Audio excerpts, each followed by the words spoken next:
有民间基金会指出，教育部的统计显示，最近10档校园学生囡仔的霸凌案件通报个数量拢有增加的趋势。最近3档6档拢有上千件，相关的预防措施就应该爱检讨。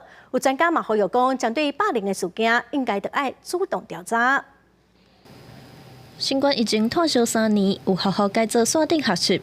不过，根据教育部统计，这3年校园内学生霸凌学生的通报数拢超过1000件，而且逐年拢在增加。本来已经不是很 OK 的人际互动的技巧、技能，又随着这3年的疫情更退化。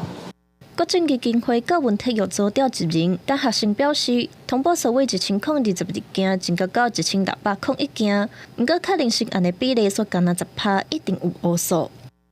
对于学生来讲，他感觉到被霸凌，但是通报确认的比例确实只有在10%上下。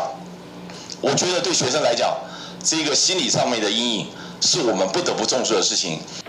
台师大心理辅导系鉴定讲师刘慧君观察，学校普遍拢认为，一旦申诉就莫闹大，那个校园霸凌当作校园暴力，更较好处理。而且重点是，即马不管是学生霸凌学生、老师霸凌学生，也是老师霸凌老师，学校的调查甲防范拢伤过被动。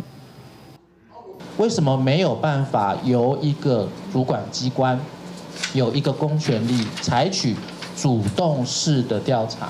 采取主动式的防范，而都是很被动的，甚至我们看到最近的事情，等到学生死亡了，你再来做亡羊补牢的动作。因为教育部当咧针对校园霸凌防治准则讨论修正方向，其中包含请外部委员。刘慧君认为，应该互毋若受过教育部认证的人员，嘛会当做外部委员，若无校园强犯的权利，结果会真恶透。记者综合报道。